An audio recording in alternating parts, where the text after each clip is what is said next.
তুমি এখন না খেতে পারছো, না ঘুমাতে পারছো, না তোমার কোনো কিছু ভালো লাগছে, তুমি একা হয়ে গেছো। তুমি সেই অভ্যেসগুলো থেকে বেরোতে পারছো না। তোমার মাইন্ড তোমাকে বারবার বোঝাচ্ছে যে এটা ঠিক হলো না আমার সাথে, আমি ওকে ছাড়া থাকতে পারবো না, আমি ওর সাথেই থাকতে চাই, বাট ও বুঝছে না।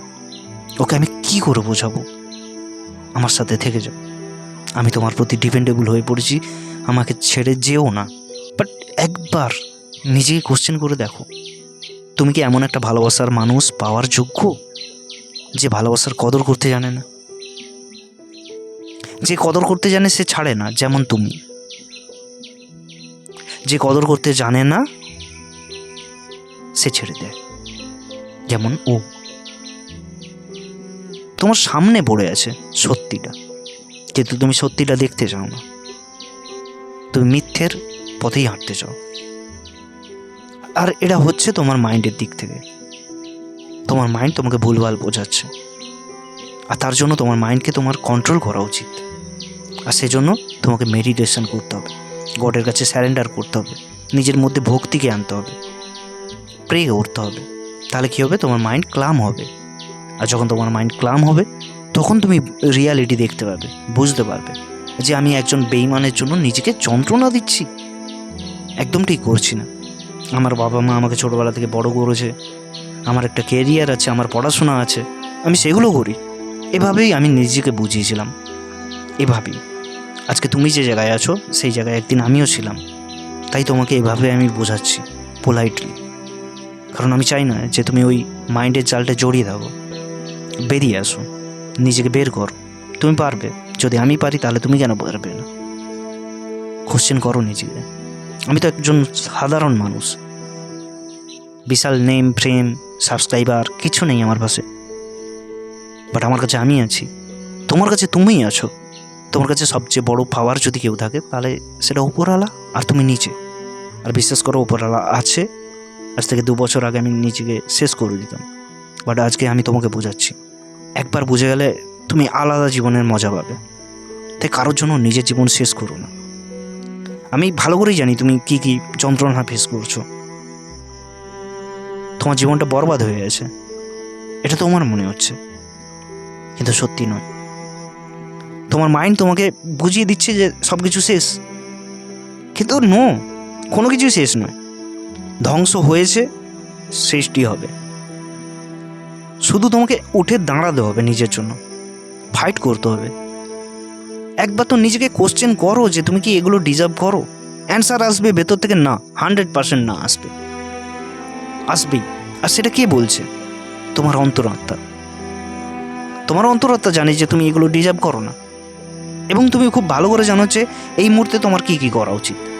আমাকে তোমাকে কিছু শেখাতেই হবে না, আমাদের মধ্যেই সব কিছু আছে, সব অ্যান্সার আছে। শুধু আমরা নিজেদেরকে কোশ্চেন করি না, মাইন্ডের বিপরীতে যাওয়ার চেষ্টাই করি না, কারণ কষ্ট হয়। রিয়ালিটি দেখলে আমাদের কষ্ট হয়। আমরা ইলিউশনে বাঁচতে ভালোবাসি। বুদ্ধি দিয়ে যখন ভাববে তখন তুমি রিয়ালিটি দেখতে পাবে, আর যখন তুমি মাইন্ড দিয়ে ভাববে, মানে মন দিয়ে ভাববে, তখন তুমি রিয়ালিটি দেখতে পাবে না। আর যখন তুমি রিয়ালিটি দেখতে পাবে না তখন তোমার কষ্ট হবে, তুমি অন্ধকারেই বাঁচতে থাকবে, তুমি আলোর পথে যেতে পারবে না। আলোর পথে যাওয়ার জন্য তোমাকে নিজেকে একটু পা বাড়াতে হবে, নিজের জন্য স্ট্যান্ড নিতে হবে। আজকে তুমি খাচ্ছ না, ঘুমাচ্ছ না, একই রুমে পড়ে আছো, বন্ধুদের সাথে ততটা আড্ডা দিচ্ছ না, বা তুমি প্রচুর পরিমাণে ড্রিঙ্ক করছো, কান্নাকাটি করছো, নিজেকে কষ্ট দিচ্ছ, হাত কাটছো, লাভ কী হচ্ছে? তুমি ভালো করে জানো কোনো লাভ হচ্ছে না, শুধু তুমি কিছুক্ষণের জন্য স্যাটিসফাইড হচ্ছ। যখন আমরা নিজেকে কষ্ট দিই তখন আমরা স্যাটিসফাইড হই, আমাদের মাইন্ড শান্ত হয়, আমরা অন্যের রাগটা নিজের উপরে দেখিয়ে দিই, আমরা কষ্টগুলো বের করতে চাই। যার জন্য এসব করছি সে তো বিন্দাস আছে, সে তো চলে গেল তোমাকে ছেড়ে, সে তো বিন্দাস তার সংসার সাজিয়ে নেবে, তাহলে তুমি কেন নিজেকে কষ্ট দেবে? দেখো, তোমার একজন বন্ধু থাকলেও তো তোমাকে এভাবেই বোঝাতো, তুমি নিজেও তো ভেতর থেকে এগুলোই ফিল করো, তাও তুমি বুঝতে পারছো না, কারণ তোমার মাইন্ড তোমাকে কন্ট্রোল করছে। আমি কী করে বলছি, কারণ আমি দেখেছি এগুলো, আমি এগুলো পেরিয়ে এসেছি। আর সেই যে বুদ্ধি আর মনের মধ্যে যে একটা যুদ্ধ চলে, একজন বলে যে ছাড় এসব, বেরো এখান থেকে। আরেকজন বলে যে না, আমি ওকে ছাড়া থাকতে পারবো না, খেতে পারবো না, ঘুমাতে পারবো না। আরেকজন বলে যে আরে এগুলো মিথ্যে কথা, ছাড় না। কিন্তু আমরা শুনতে চাই না। সব সময় আমরা আমাদের বুদ্ধিকে হারিয়ে দিই আর মনকে জিতিয়ে দিই। আর মনের জালে থাকা মানে তুমি কষ্ট পাবেই। আমি যদি একটা সিম্পল এক্সাম্পল দিই, আমি ওকে ছাড়া বাঁচবো না। কেন বাঁচবো না? কী জন্য বাঁচবো না? ও কি খাওয়ার? ও কি অক্সিজেন? ও কি জল? ও কি অন্ন? ও কি বস্ত্র? ও কি বাসস্থান? কোনোটাই নয়। ও একটা মানুষ, সিম্পল একজন মানুষ, যার মধ্যে মান এবং হুঁশ নেই। আমি বেঁচে আছি এই প্রকৃতির জন্য। খাবার খাচ্ছি তাই বেঁচে আছি, জল খাচ্ছি তাই বেঁচে আছি, অক্সিজেন নিচ্ছি তাই বেঁচে আছি। তাহলে আমি কেন ওকে ছাড়া বাঁচবো না? কোশ্চেন করো নিজেকে। কোশ্চেন করি না আমরা? যেদিন তুমি নিজেকে কোশ্চেন করবে যে আমি কেন ওকে ছাড়া বাঁচবো না, সেদিন তোমার ভেতর থেকে তোমার বুদ্ধি, তোমার মন, তোমার চেতনা, তোমার অ্যাওয়ারনেস সব কিছু বলবে যে yes I can do it. আমি বাঁচবো ওকে ছাড়া, আমি লড়বো নিজের জন্য, আমি ফাইট করব, আমি উঠে দাঁড়াবো, আমি কোনো প্রতিশোধ নেব না, আমি নিজেকে ডেভেলপ করব, আমি আমার মনকে হারাবো। আর এই কষ্ট থেকে বেরোনোর জন্য যা যা করার আমি তাই করব। কিন্তু তোমার মাইন্ড এখন কি করবে তোমার সাথে? স্যাড সং শোনাবে তোমাকে দিয়ে, স্যাড মুভি দেখাবে, স্যাড স্যাড কথা বলাবে তোমাকে দিয়ে, বলাবেই। কারণ আমাদের মাইন্ড এটাই পছন্দ করে। যখন তুমি নিজেকে এখান থেকে বের করতে চাইবে, তখন তোমার মাইন্ড মানে তোমার মন তোমাকে বেরোতে দেবে না। তার একটাই কারণ, তোমাকে খাটতে হবে। আর আমরা লেজি, আর লেজি বানিয়ে রাখে আমাদের মন। তাকে আমাদেরকে বোঝাতে হয় যে নো, আমাকে খাটতে হবে, প্রত্যেক দিন অ্যাফার্মেশন লিখতে হবে, বলতে হবে যে আমি ভালো আছি, আমি সুখে আছি, আমি ওকে ছাড়া ভালো থাকবো, আমি ওকে ছাড়া সুখে থাকবো, শান্তিতে থাকবো, আমি বেঁচে আছি এই কারণে। লিখে লিখে বোঝাতে হবে নিজেকে, বলে বলে বোঝাতে হবে। আমরা যা শুনি, যা দেখি, যা ভাবি, তা আমাদের লাইফে ঘটে। ছোটোবেলা থেকে এভাবেই তোমার মন ক্রিয়েট হয়েছে। ব্যাপারটা বুঝতে পারছো? কীভাবে তোমার মন তোমাকে চেপে রেখেছে? বেরিয়ে আসো, আর পারবে। আমি কথা দিচ্ছি, আমি শেখাবো, শুধু কমেন্ট চাই আমার। স্টেপ বাই স্টেপ আমি প্রত্যেকটা ধাপ খুব ভালো করে এক্সপ্লেন করে বোঝাবো। যদি তুমি বুঝতে চাও, পারবে তুমি। আমি যদি পারি, তুমি পারবে। আমি খুব ইমোশনাল ছিলাম, আমাকে যে সে যা ইচ্ছা বলে চলে যেত। বারবার ঠকেছি আমি, কেরিয়ারে বারবার ডাউনফল দেখেছি। আমি নিজের ঢেড়া পেটাচ্ছি না, শুধু এটুকুই বলতে চাইছি, as a brother, as a friend, আমি চাই না যে তুমি সেই যন্ত্রণাতে থাকো যে যন্ত্রণাতে একদিন আমি ছিলাম। কারণ ওর তীব্রতা আমি দেখেছি, সব কিছু ধ্বংস হয়ে যায়। রাগ, জেদ, হিংসা, অভিমান, কষ্ট, দুঃখ, যন্ত্রণা, ডিপ্রেশন, সব কিছু তোমাকে ঘিরে ধরবে। তুমি তোমার আশেপাশের মানুষজনদেরকে না চেয়েও কষ্ট দিয়ে ফেলবে। ভেতর থেকে তুমি রিয়েলাইজ করবে যে আমি যেটা করছি ঠিক করছি না, বাট তবু তুমি করবে। কারণ তখন তুমি নিজেকে কন্ট্রোল করতে পারবে না, তোমার মাইন্ড তোমাকে কন্ট্রোল করবে। তোমাকে বারবার স্যাড সং শোনাবে এই জন্য যাতে তুমি আরও স্যাড থাকো। তোমাকে পজিটিভ সং শোনাবেই না, তোমার শুনতেই ইচ্ছে করবে না। কারণ তুমি এভাবে তোমার মাইন্ডকে ডেভেলপ করেছো, আমিও করেছিলাম। বাট এই মাইন্ডকে তুমি যদি বোঝাও, যখন আমি দুঃখে থাকবো তখন আমি পজিটিভ সং শুনবো বা পজিটিভ কিছু করার চেষ্টা করবো, ভাল লাগবে না, এক ফোঁটাও ভাল লাগবে না, ভেতর থেকে ইচ্ছাই করবে না। তোমার বিবেক, তোমার বুদ্ধি বারবার বলবে যে এটা কর, এটা তোর জন্য ভালো।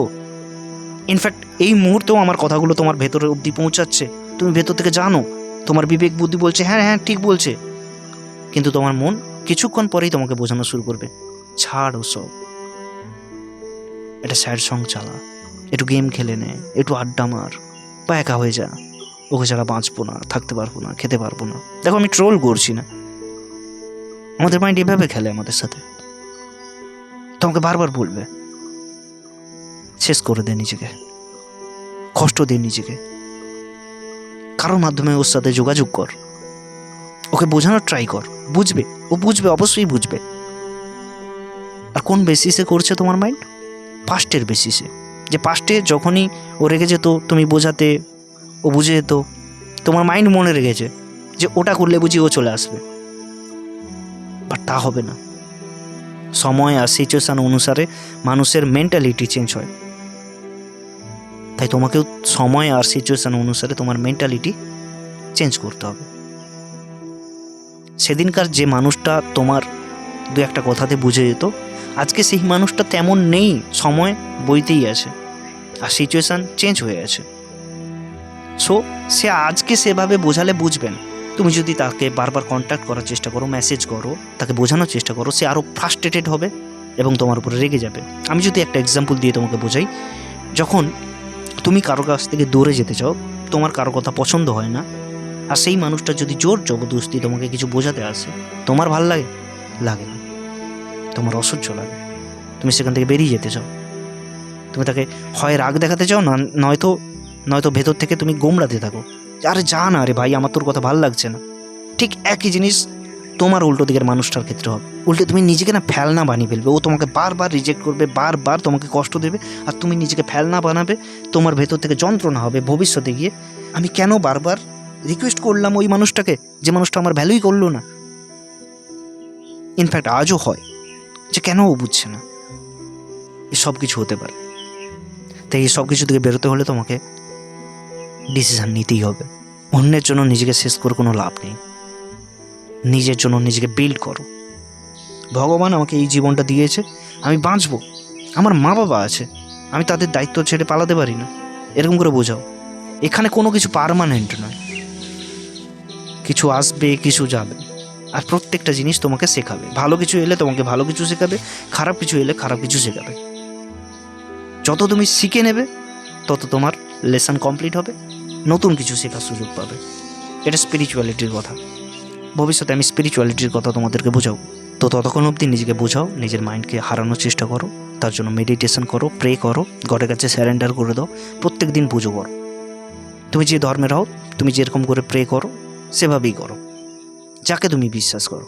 নিজেকে ভালো রাখার দায়িত্ব নিজে নাও। সেই টাইপের ভিডিও দেখো, যেগুলো দেখলে তোমার মন কীভাবে শান্ত হবে সেটা তুমি বুঝতে পারবে। মেডিটেশন কীভাবে করে, নিজের খাওয়া দাওয়ার সঠিক টাইমে খাও, নিজেকে ভালো রাখার চেষ্টা করো, নিজেকে কষ্ট দিও না, ভালো থাকো।